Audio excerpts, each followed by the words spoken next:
Women entering the workforce, companies have started to realize that they need to implement women-friendly policies in order to cater to their female employees. Now, I'm here today at PricewaterhouseCoopers, or PwC, to meet their assurance leader, Pauline Ho, and let's see if she's in. Hi, is Pauline in at the moment? Okay, should I just, is she that way? Let's go see what she's up to.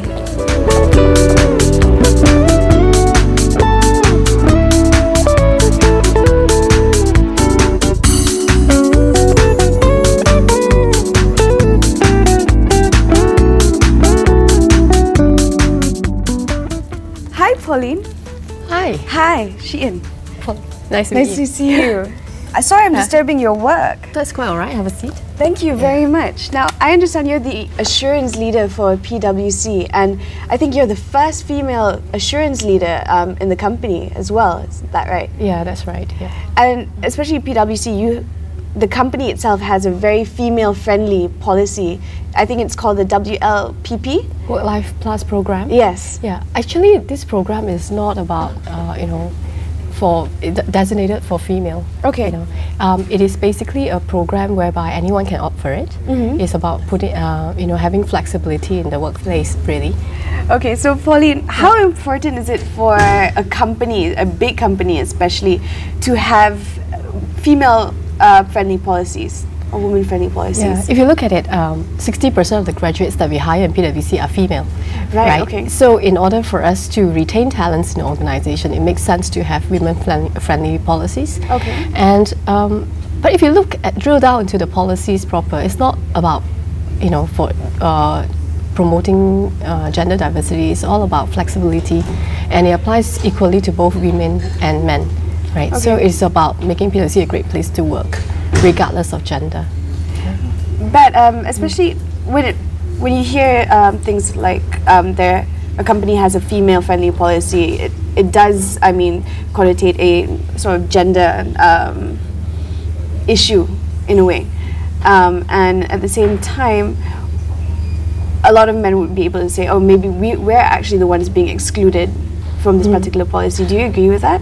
Well, that's why I mentioned the fact that the policies are gender neutral. Mm-hmm. It's just that it makes it flexible enough for people to opt for it, and in a lot of instances, female will opt for it as compared to men, right? Because why is that? Well, whether you like it or not, culturally, or maybe it's because women are born that way through history, right? We tend to be more responsible for family things.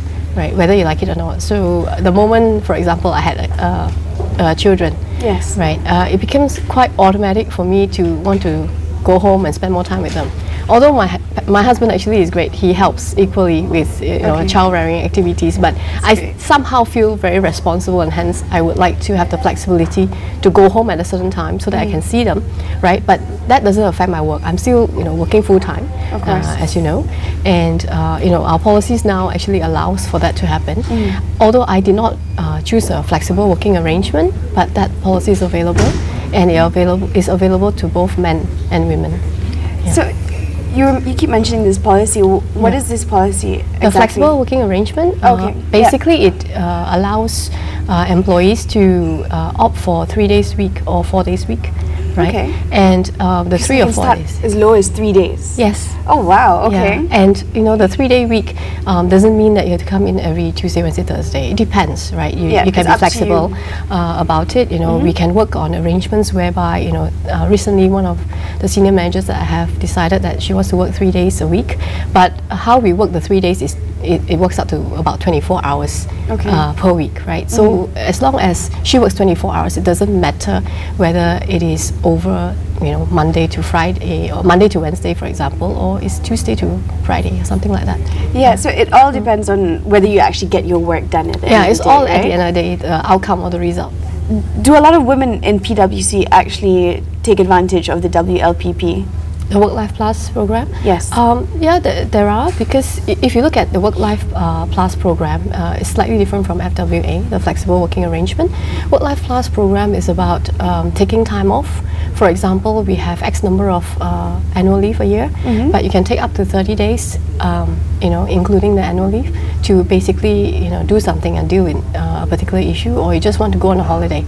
On top of that, we have something called a career break, where a person can take between 1 and 3 months off, right? No questions asked, and basically you can either take, use it for your personal development. For example, some people want to go and go for a course, or go trek the Himalayas, for example, or go and do some work with a charity organization. I mean, all those are fine.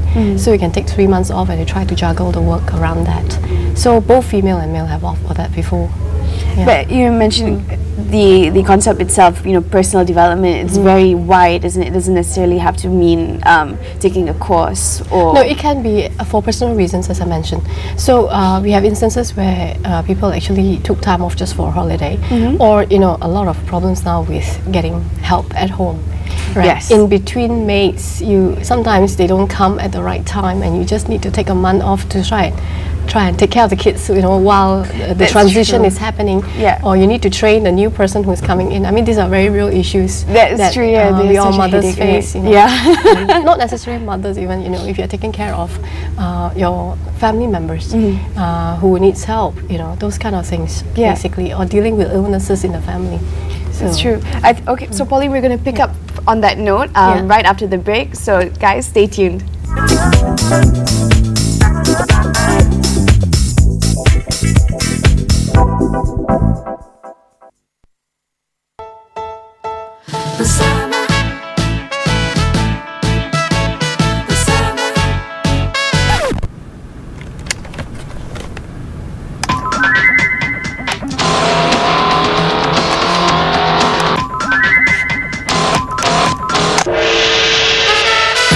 Keseronokan tanpa batasan ketika berinternet seisi keluarga dengan Maxis Home Internet. Lengkapkan kediaman anda dengan Wi-Fi pada rangkaian data terpantas dan terluas di Malaysia.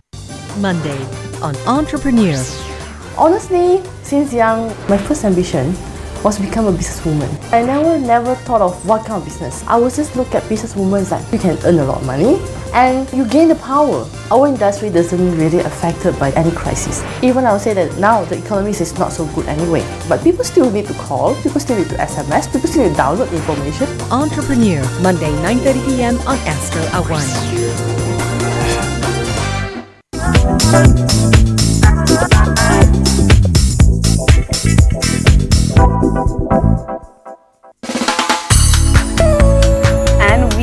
Back. Now, Pauline, yes. In PwC itself, I hear through the grapevine that there seems to be a lot more women than men in PwC, and in fact, it might be actually more difficult to get men involved. Is that right? Well, I mentioned about 60% of our intake are female, so hence, 40% obviously will be male, and it is not so necessarily difficult to get men involved in the sense that unfortunately for us, women tend to, after a certain number of years, become mothers or, have other family commitments or decide to have a different lifestyle, and then they will drop off. Yeah. Right. So if you look at the statistics, while 60% will join, only 60% still at about manager level, but at the director and partner level, we are at about 40%. Okay. Right, and 40% is very respectable. It's way above, what the government is looking for in terms of 30% female participation in decision-making position. That's right. Yeah. So it is much better than that. I'm really proud of that. But nonetheless, we don't.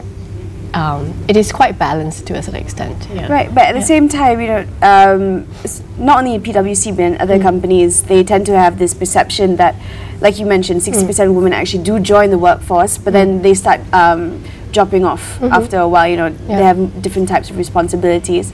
So with that in mind, a lot of companies are a little bit more hesitant to actually employ female employees due to that fact there's no longevity. Do you agree with that? What should be done other than having a woman-friendly policy to ensure that women stay on in the workforce? I don't think anyone necessarily discriminate just because, you know, thinking about longer term women may drop off. Yeah. I think it's just a phenomenon that we are facing with. Right, and I honestly do not think that it is only women that are dropping off in the profession like ours. You know, men are also dropping off because they are looking at alternatives career. You know, in a professional services organisation like ours, you find that a lot of people want to get a strong foundation. This is a very good, like, postgraduate training school to a certain extent. Yeah. And as a result of working with us, they tend to have a lot of opportunities thereafter. And, you know, the world is their oyster, if I may say it, you know. That's right. Yeah. So as a result of that, you know, we do have retention policies. And this, for example, we talked about the WLPP and the FWA. Those are policies that help retain talents in the organisation, both male and female. So, Pauline, maybe you can give me a little bit of advice. What is more important? Is it more important for you to actually be a very good employee and an average mother, or the other way around? I believe it's a personal choice, right? And some people find more joy in, you know, being the best mother, and they may not say that I want. It doesn't mean that it makes them an average employee, mind you. It's just that they may not want to climb the corporate ladder, for example, right? And that doesn't mean that there's anything wrong with it, yes. right? And the other thing that I think is important is that if you find your niche in what you do, automatically you will do well. And that doesn't preclude you from being a good mother, right? And I think that is the most important thing to remember. Find what you like to do. Just like you become a good mom automatically because you love your kids. Yeah. So you'll be a good employee because you love your job. It's as simple as that. Yeah. And on that very inspirational note, Pauline, thank you very much for this interview. And we're going to take a quick break, but before we leave, after this, we are going to be meeting 2 of PwC's employees to talk about their women-friendly policies. Stay tuned. Right now, baby, since you've arrived, I didn't know that, baby, I was alive. Every time I come up with something new, I make sure that it's something that I would like. You know, I wouldn't want to put out music that I don't like, I don't connect to. But of course, I need to kind of listen out to what's in right now, what is popular, what do people like, what are the sounds that are nice. You know, are people more into dance music, or is it dubstep, or is it drum and bass? What is it? What's really kicking right now? So of course, as an artist, I keep my eyes out, I keep my ears open. Of course, I make music for my fans, and I also want to make music for myself. Really, balance is the key. And management as well, managing your time between all of your priorities and your responsibilities. So, you know, even I find it difficult sometimes to try and manage everything that I need to do, but you need to make time for yourself as well. Manage your time from your work, make sure you have time for your family, and also you have to make sure that you have time for yourself so you can take care of yourself and your health to be able to do all these things. And baby, I'm in your arms. So don't you leave now, baby. Don't you let go of me. Serlahkan kecantikan semula jadi anda yang menanti untuk bersinar. May Diamond Dazzle baru dengan Nutri-Moist Complex yang mengandungi 3 pelembab aktif untuk menghidrat, membersih dan mengekalkan kelembapan kulit anda.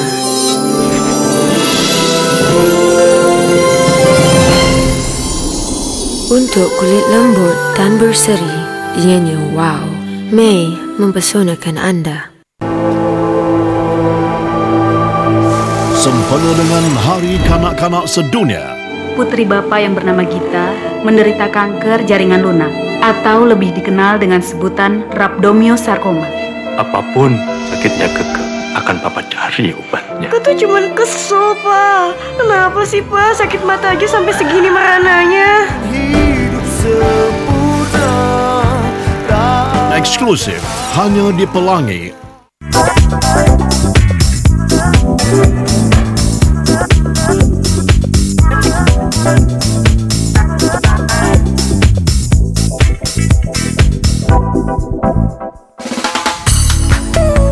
And we are back with Women in Management, and now I'm here with 2 gorgeous guests, Salika and Aida, to talk about their experience in PwC and with the women-friendly policy. Now, Salika, you are the head of recruitment, as Pauline was mentioning just now. That's right. And if I'm not mistaken, you've actually used the WLPP before. Maybe you can tell me a little bit about your experience.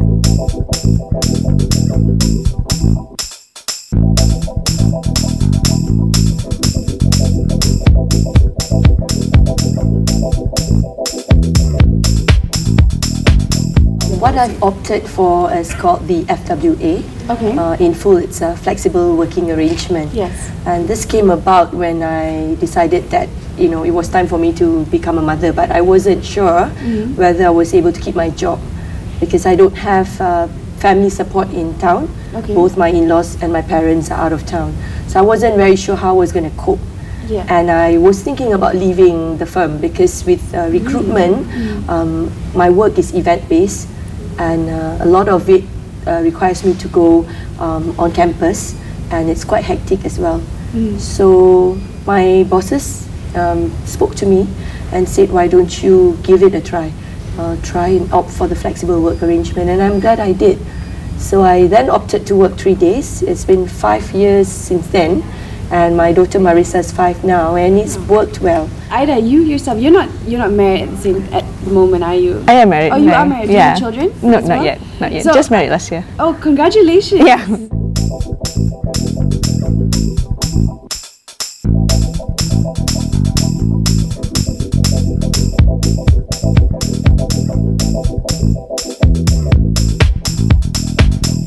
Thank you. That's nice. So, would you actually implement or use the WLPP in the near future, or are you using it at the moment?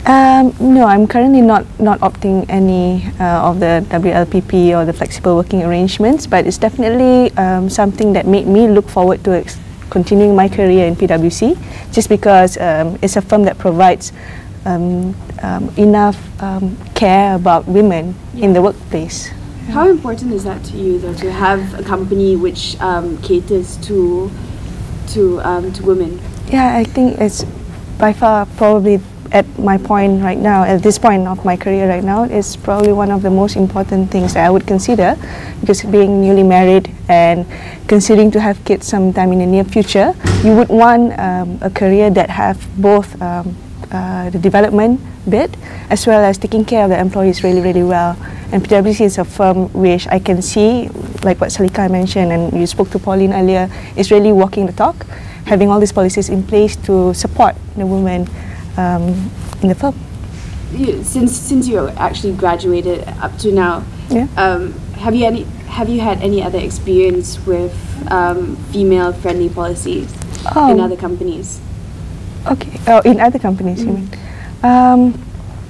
Well, if I can relate, I see PwC as it's like an amusement park where we have all these thrilling rides, but it wasn't designed to cater for any gender specifically. So both men and women are equally given the opportunities to enjoy the ride. And I feel that because it provides a landscape where both men and women are given equal chance to showcase your capabilities and credibilities. And I've worked with a lot of men and women, and I've reported to so many women in decision-making positions, and I see how they grow in the career for the last couple of years that I've been with the firm. And they can only achieve this with two factors that I believe. One is their own credibility and capabilities. Two, having a workplace which provides them the avenue to showcase these abilities. And Aida, how important is it to you to actually have that sort of environment where the senior partners and the partners and your managers have a very hands-on a role in your life, in your work life? It's really important, I guess, in an industry like us, because we are a client service firm. So we learn on the ground a lot. So, and we look up to people who have naturally more experience than us to learn. So, I mean, we have lots of training and on classroom training and courses. But more importantly, we learn via experience. So, having the partners and even managers at that time when I was just a fresh graduate, seeing them in action would make me able to learn faster, relate better, and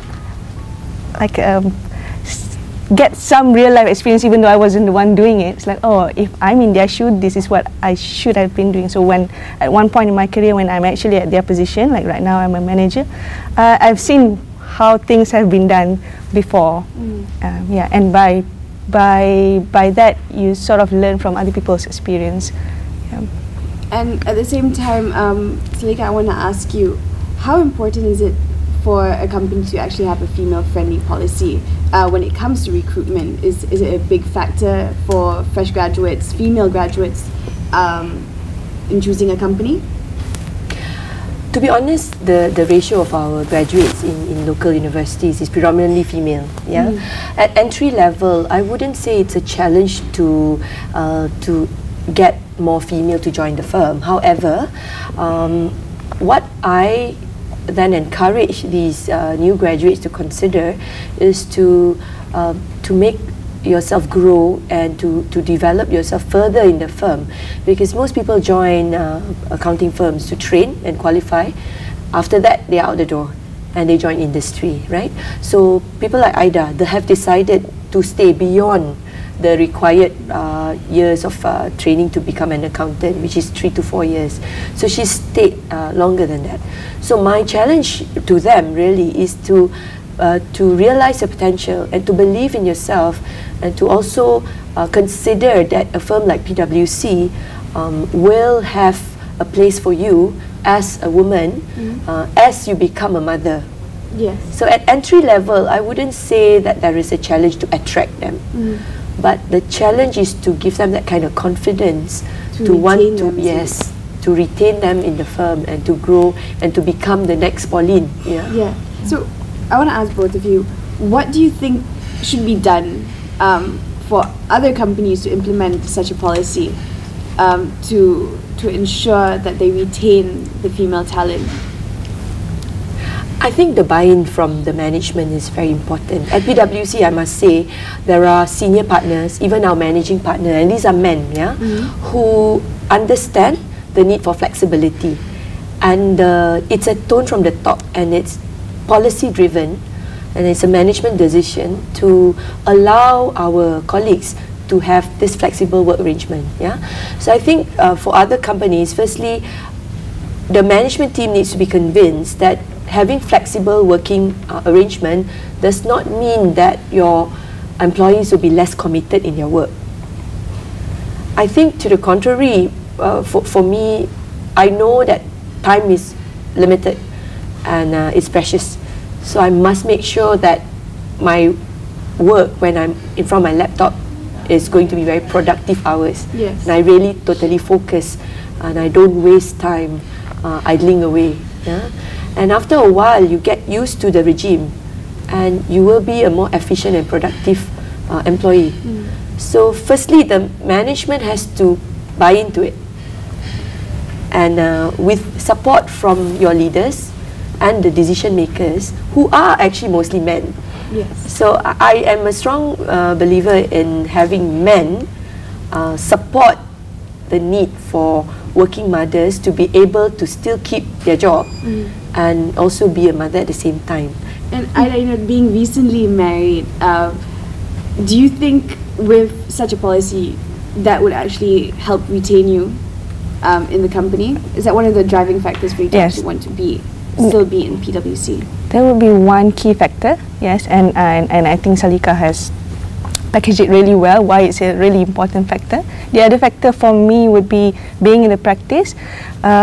It's really good to see that we are really assessed, the employees are assessed based on merit. So it's the quality of work, so irrespective of gender.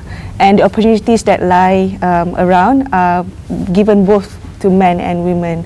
So that makes me feel that I can develop further, and it's a constant chance for me to grow in this firm. And speaking about quality of work, I just want to ask one last question to both of you. Maybe you could give us a tip on how do you balance yourself between giving, you know, good quality work and also, you know, balancing your family life. Maybe Salika, you can start. Yeah, for example, having flexible work arrangement had allowed me more time with my toddler as she was growing up. So I give you an example. I brought her on Mondays, which was my off days, to kids and sports and gym for toddler class, and that took 2 hours, right? But it was the 2 hours that I bonded with her very well on each Monday, and I don't need to make any apologies for that. Even when I have a call from my partners, I say, I'll call you back right after. After a gym class, she falls asleep, right? So that's when I make up for that 2 hours. And I really catch up on my work, I return my calls, I respond to emails, and I can be at home, but I can juggle the work while she's sleeping. And babies sleep many hours a day. Yeah, so that's where I feel if you see how the flexibility can help you. I work when Marissa's asleep, even until now. And she's gotten used to that kind of routine. Yeah, and I explained to her and to my husband as well that I need to keep my job. Yes. And that also means that, you know, I need to catch up on my work sometimes. So definitely in your case, it's all about getting into a certain routine. Yes. Isn't it? And maybe Aida, how about for you? It's a challenge. I'm sure everybody finds it a challenge to adapt in the first few years of being newly married and then being a new mom and so on. From my personal experience, being newly married has its ups and downs where I go back really, really late at times. But we also get time off where I just shut down and don't think about work at all and just spend quality time with the family. In terms of producing quality work, I just have to put 1000% effort in the work bit and try to be as efficient as I can so that I can take off and spend 1000% at home or with my other life. Yes. Yeah. And on that note, ladies, thank you so much. I think that's it for today for Women in Management. I'll see you all next week.